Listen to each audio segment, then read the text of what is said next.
Oke, Assalamualaikum warahmatullahi wabarakatuh. Eh, saya Faizan dan saya akan menjelaskan terkait dengan materi SPK, yaitu akan membahas tentang skema sistem pendukung keputusan.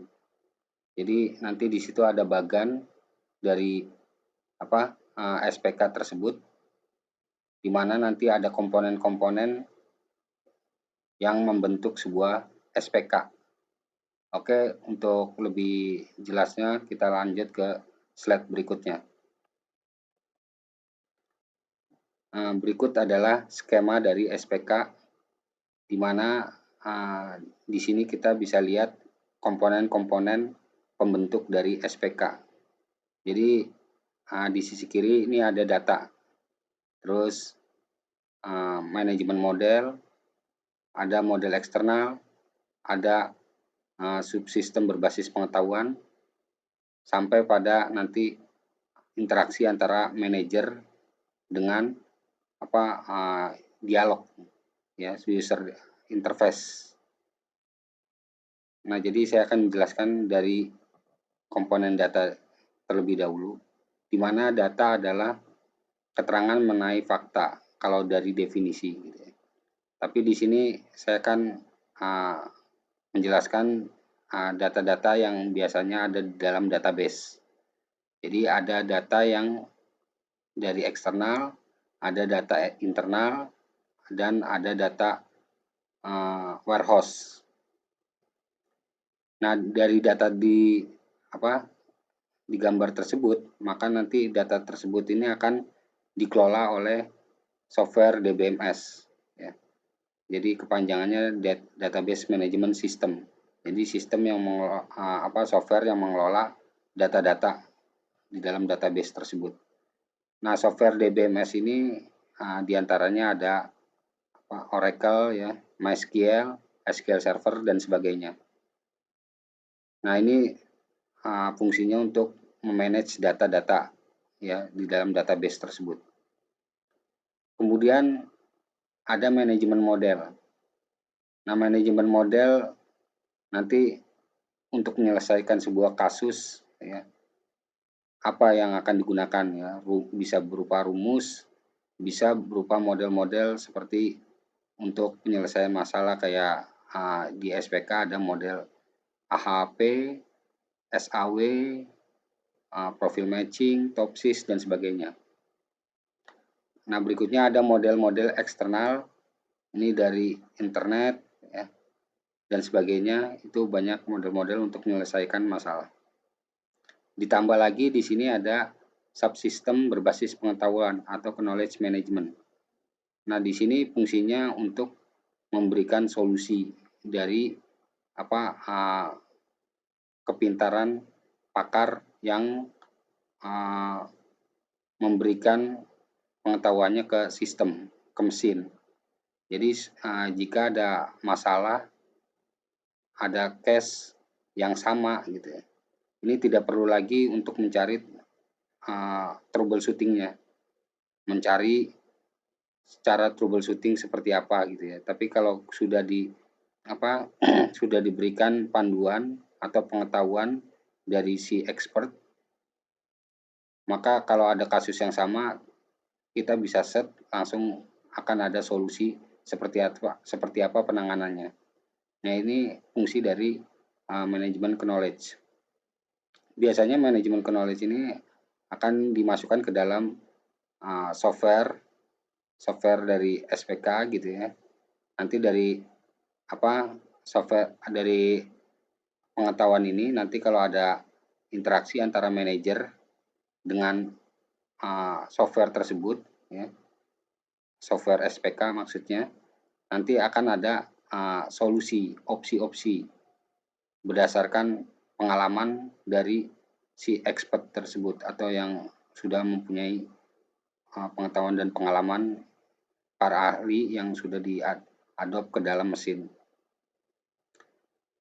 Nah, jadi prosesnya seperti itu. Dari data yang ada, maka akan di-manage oleh software DBMS yang tadi saya sebutkan diantaranya ada SQL server, MySQL dan seterusnya. Kemudian manajemen model, nanti modelnya bisa menggunakan apa saja untuk menyelesaikan sebuah masalah gitu ya. Nah, biasanya di SPK ada model AAP, SAW dan seterusnya. Terus model eksternal nih, bantuan dari internet dan sebagainya, karena banyak tutorial, informasi dan sebagainya ini bisa didapatkan di internet. Kemudian dari sini akan bisa bersinergi dengan sistem knowledge management. Nanti knowledge management ini akan memberikan memberikan pengalamannya dari dari pengetahuan si para ahli yang sudah ditularkan ke mesin. Terus kemudian nanti ada dialog antara manajer atau user pengguna ke sistem SPK tersebut, maka akan ada solusi.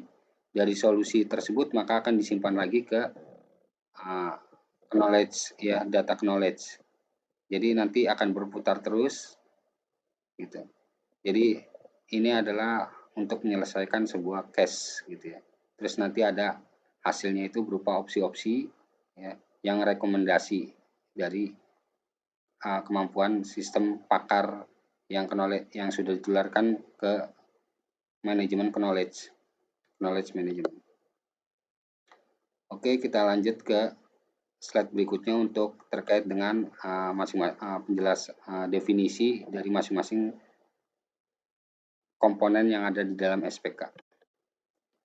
Nah, berikut adalah detail atau istilahnya penjelasan dari masing-masing komponen SPK. Di sini ada data management. Data management termasuk database yang mengandung data yang relevan untuk berbagai situasi dan diatur oleh software yang disebut dengan DBMS yang tadi saya sudah jelaskan.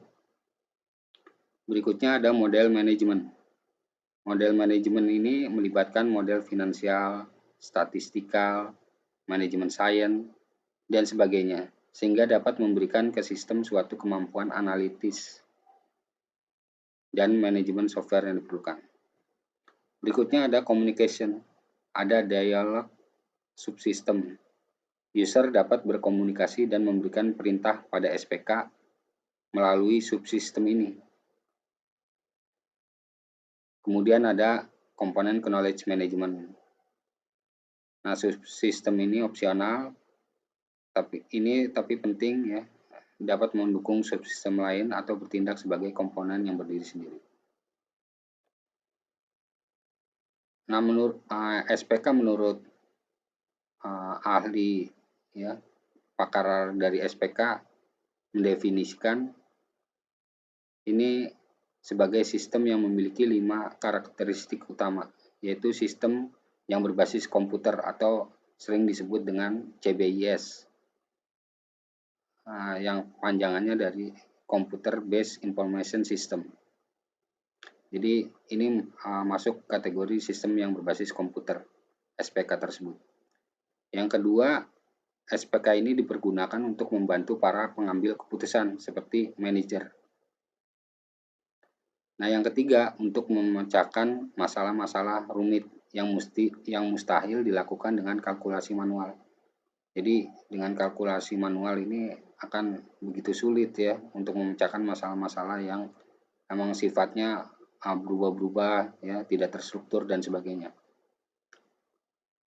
Terus dengan SPK ini adanya interaktif ya, karena adanya user dialog antara si user dengan mesin.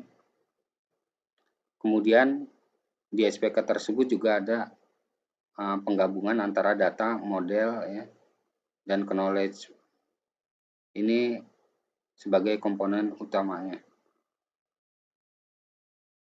Nah, beda dengan SIM itu, kalau SIM hanya ada data dan software pengelola dari data. Kalau ini penggabungan dari data, model, dan knowledge. Jadi ada segi kecerdasannya gitu untuk memberikan opsi, solusi, dan sebagainya. Nah, berikutnya, mengapa menggunakan DSS?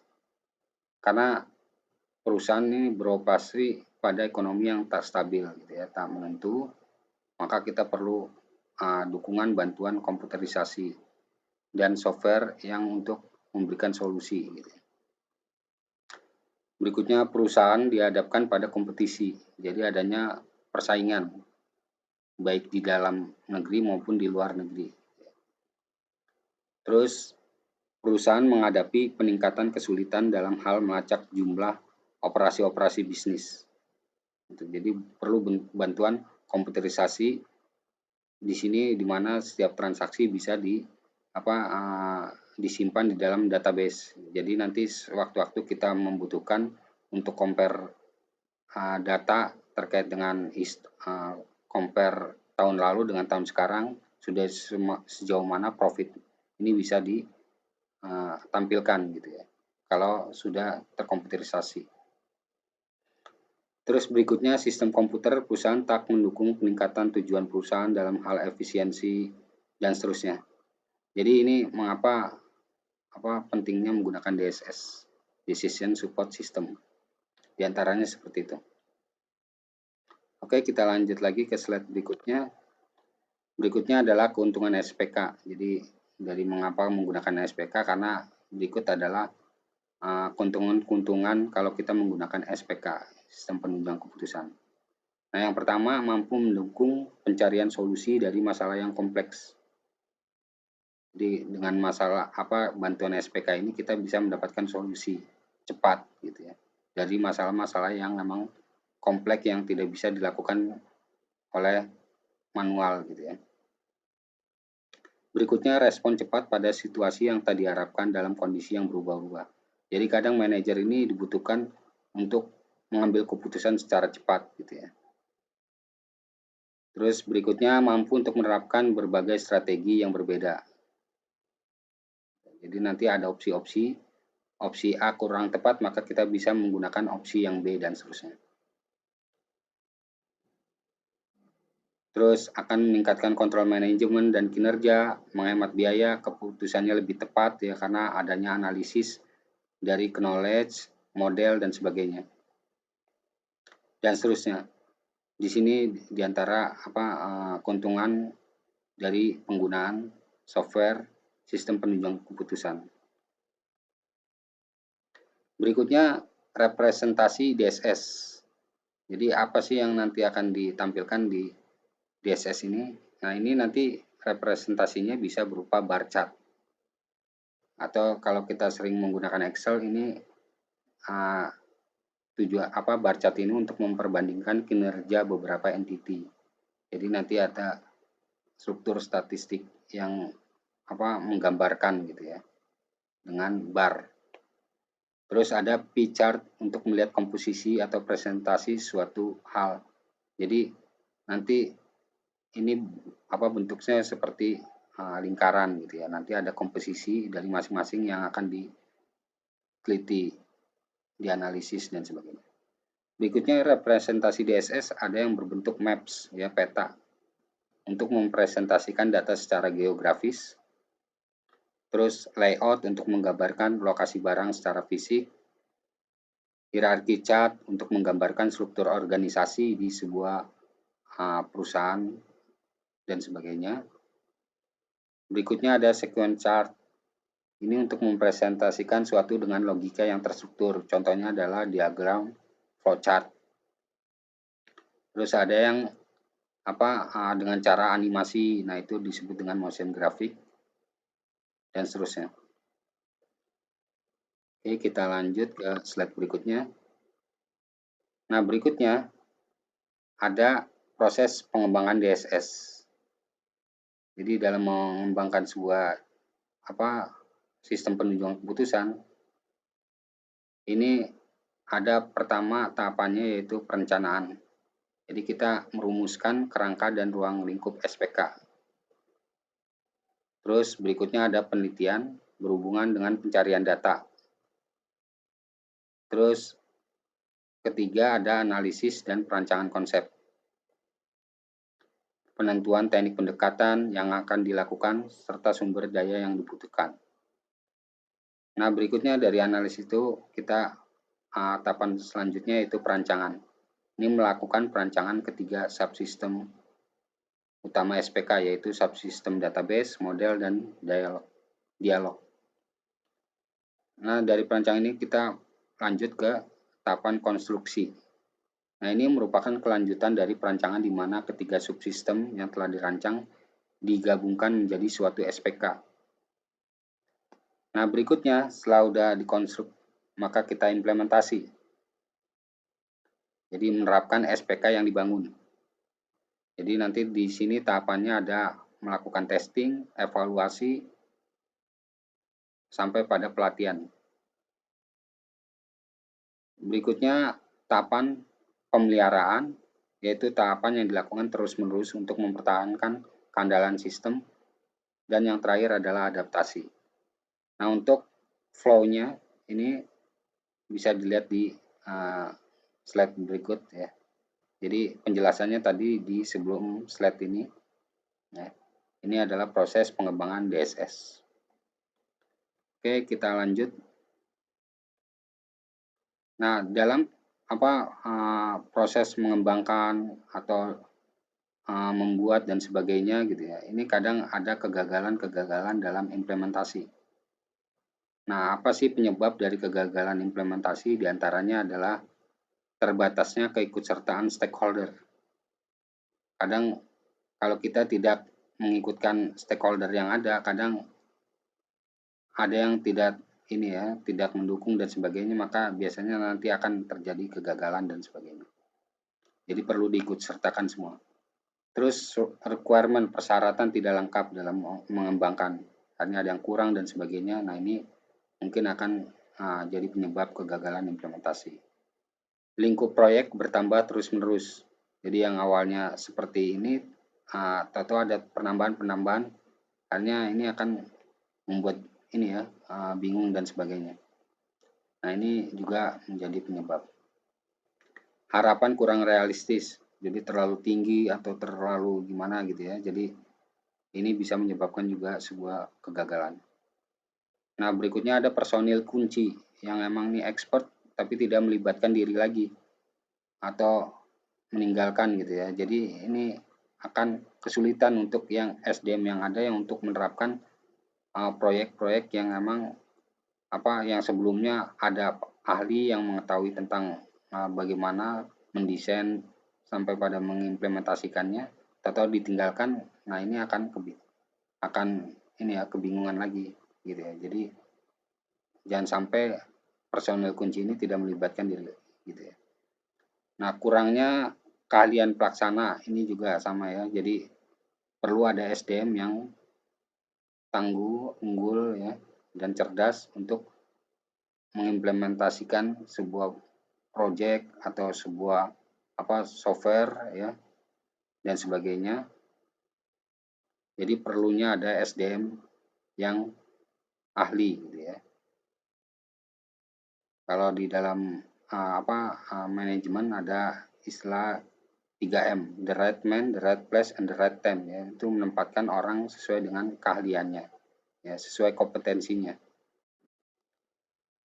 Dan seterusnya sampai pada teknologi baru. Jadi kadang teknologi baru ini akan mempengaruhi juga gitu ya. Kalau teknologi lama sudah ketinggalan, nanti softwarenya ini juga tidak akan didukung lagi kalau misalnya kita masih menggunakan teknologi yang lama.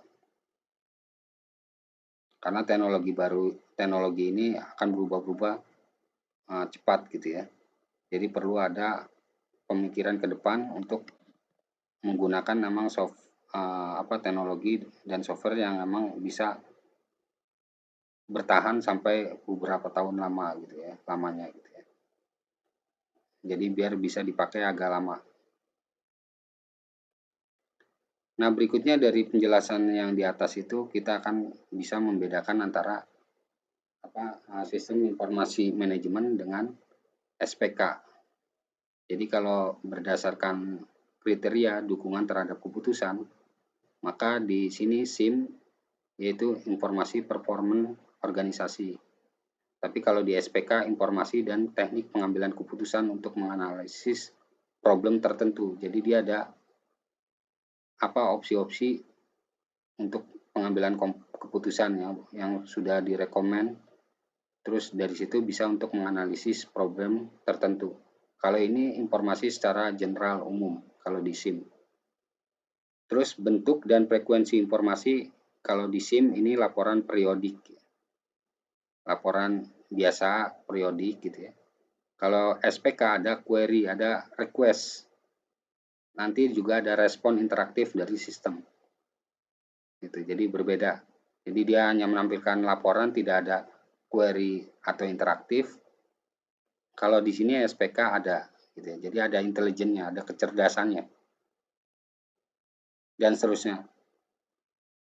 Sampai pada metodologi pengolahan informasi. Ini kalau di SIM informasi dihasilkan dari data bisnis. Jadi ada database dikelola jadi informasi. Gitu ya. Tapi kalau di sini di SPK informasi dihasilkan dari model analitik ya. Jadi nanti kan ada penggabungan model, knowledge, dan seterusnya. Oke, ini adalah perbedaan SIM dan SPK. Jadi kalau SIM ini definisinya sistem informasi pendukung manajemen yang menyediakan berbagai laporan. Dia hanya menyediakan laporan aja dari data yang diproses. Nah, ini adalah skema dari model SIM. Seperti kita lihat ya, di sini beda dengan SPK, di mana SPK ada penggabungan data, model, dan knowledge. Kalau ini hanya aplikasi untuk pengelola database ya, atau DBMS, terus sama data. Sudah ada, tidak ada seperti kayak intelijennya gitu ya. Dia hanya menampilkan informasi dari data yang dikelola. Nah, nanti data itu diambil dari mana? Ini bisa dari data internal ya, data personal, data eksternal, dan seterusnya. Ini adalah sumber-sumber data. Nah, nanti ada teknik pengumpulan data bisa menggunakan survei, observasi, dan wawancara. Nah, berikutnya terkait dengan data, maka kita akan perlu memahami istilah atau konsep GIGO ya, atau kepanjangannya garbage in, garbage out. Jadi yang dimasukkannya salah, maka hasilnya salah, atau yang dimasukkannya sampah, maka hasilnya pun sampah. Jadi perlu dalam penginputan ini harus benar ya. Maka untuk menginput dengan benar perlu ada verifikasi ya, ada validasi gitu ya. Jadi ada pengontrolan supaya hasil itu sesuai dengan apa yang diharapkan.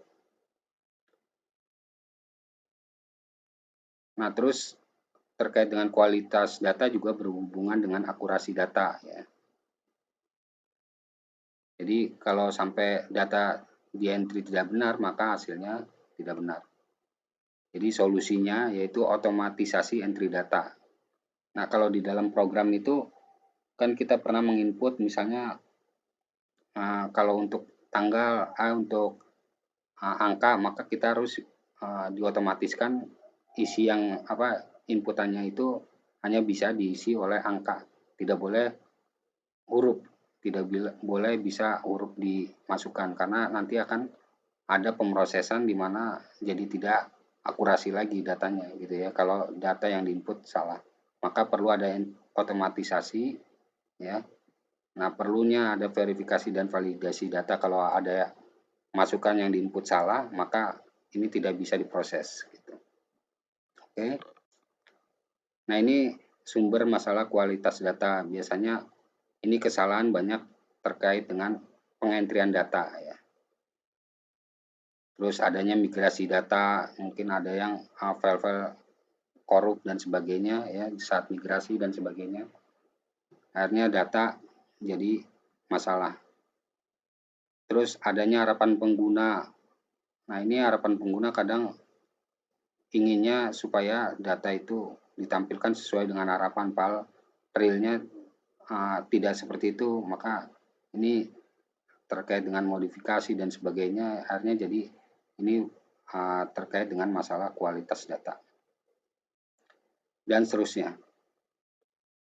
Berikutnya terkait dengan kualitas informasi, maka terkait dengan kualitas informasi ini akan ada poin-poin di mana ada dimensi waktu, berdasarkan dimensi waktu, berdasarkan dimensi isi, dan dimensi bentuk. Nah, kalau dimensi waktu, maka kualitas informasi diukur dari tepat waktu, timeline ya. Terus up to date, ada frekuensinya sering ya, ada berdasarkan periode dan sebagainya. Kalau berdasarkan dimensi isi ada akurat. Jadi isinya harus akurat, relevan, lengkap. Terus kalau mau ringkas gitu ya. Tapi kalau saat dibutuhkan lengkap bisa ada gitu ya. Nah, terkait dengan performance, kinerja gitu ya. Dan seterusnya performance ya. Ini masuk dimensi isi. Jadi perlu juga diperhatikan terkait dengan performance. Jadi kadang isinya akan memakan banyak resource. Jadi kalau resource-nya ini sumber dayanya tidak dikelola dengan baik, maka akan pengaksesan pun terhadap isi konten ini akan membuat lambat. Maka perlu diperhatikan terkait dengan performance juga. Terus terkait bentuk ini ada jelas, detail, dan ada bisa diurutkan dan sebagainya. Nah, terkait dengan tadi di SPK ada knowledge ya, ada komponen knowledge, maka berikut adalah definisi dari pengetahuan.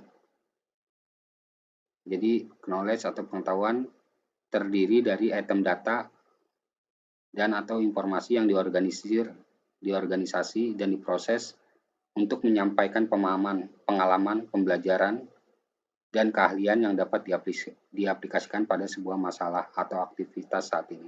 Seperti yang saya jelaskan, jadi dari pemahaman, pengalaman, terus akan ditularkan oleh seorang ahli ke dalam sistem. Jadi kalau ada case, maka ini bisa memberikan opsi ya, memberikan petunjuk dan sebagainya. Jadi DSS yang canggih itu kalau dilengkapi dengan komponen yang disebut dengan knowledge management, manajemen knowledge. Karena ada fitur kecerdasannya gitu ya. Ada interaktif dan sebagainya. Nah, dari berikutnya kalau tadi kita lihat di skema SPK ada user dialog ya, user interface. Nah, ini fungsinya ini bisa melakukan hal-hal berikut diantaranya berinteraksi dengan berbagai dialog style yang berbeda. Jadi kadang dialog nih punya style macam jenis yang berbeda-beda ya, ada yang berbentuk command line, ada yang berbentuk grafis dan sebagainya. Terus mendapatkan, menyimpan dan menganalisis ini dapat digunakan untuk meningkatkan dialog sistem. Terus mengakomodasi user dengan berbagai peralatan input yang berbeda, menghadirkan data dengan berbagai format ya, jadi hasilnya nanti bisa berupa image ya, gambar, berupa PDF dan sebagainya. Terus memberikan ke user kemampuan help atau bantuan ya, dari user dialog. Terus ada berupa prompting kalau bermain dengan command line dan sebagainya. Terus menyediakan antar muka si user dengan database. Nah, itu fungsi dari user dialog atau user interface. Terus dapat mendukung komunikasi di antara user dan pembuat DSS. Nah, berikutnya yang terakhir yaitu terkait dengan laporan ya. Karena nanti hasilnya juga bisa berupa bentuk keputusan, laporan gitu ya. Nah, laporan ini ada berkala atau periodic report dan ada laporan khusus. Untuk penjelasannya seperti berikut, yaitu kalau yang berkala, laporan yang dibuat menurut jadwal tertentu ya. Contoh adalah analisis penjualan. Nah, kalau laporan khusus, yaitu laporan yang dibuat ketika laporan sesuatu yang tidak seperti biasanya terjadi ya. Misalnya contoh laporan mengenai kecelakaan. Nah, ini kan special report ya. Jadi kalau pas itu ada event tertentu, ada kejadian, ada ini, nah ini ada laporan khusus gitu ya. Nah, nanti laporan pun dalam penggunaan laporan nih ada yang bersifat lengkap dan ada yang ringkas. Nah, laporan lengkap ini ini memberikan spesifikasi mengenai setiap tindakan atau transaksi, sedangkan yang ringkas ini menyertakan baris yang mewakili beberapa tindakan atau transaksi. Jadi ringkas poin-poin. Nah, terus berikut adalah bentuk laporan manajemen. Jadi ada laporan periodik terjadwal, laporan eksepsi, laporan atas request ya, permintaan, terus queries atau respon. Nah, dari laporan-laporan yang didapat atau dari hasil pengelolaan data sehingga membentuk sebuah informasi yang bisa diambil keputusan, maka ada 4 tahapan yang harus dilalui manajer saat memecahkan suatu masalah, yaitu kegiatan intelijen, mengamati lingkungan, mencari kondisi yang perlu diperbaiki, terus kegiatan merancang, menemukan, mengembangkan, dan mengalihkan berbagai alternatif tindakan yang mungkin. Berikutnya kegiatan memilih suatu rangkaian tindakan tertentu dari beberapa yang tersedia. Yang terakhir adalah kegiatan menelaah, menilai pilihan-pilihan yang ada. Jadi itu adalah terkait dengan penjelasan SPK sampai pada tahap pengambilan keputusan dari hasil yang didapat dari interaktif antara si user dengan sistem SPK tersebut. Kemudian nanti akan disimpan lagi ke data knowledge. Jadi kalau ada case, ada masalah yang sama, maka sudah ada solusi yang cepat, tepat gitu ya. Terus seandainya itu juga ada pilihan-pilihan opsi, kalau emang tidak bisa dilaksanakan yang opsi A, maka bisa opsi B yang kita pilih sesuai dengan kebutuhan dan dukungan yang ada di sistem tersebut. Jadi kurang lebih penjelasan terkait dengan skema SPK seperti demikian, kurang lebihnya mohon maaf. Wassalamualaikum warahmatullahi wabarakatuh. Terima kasih.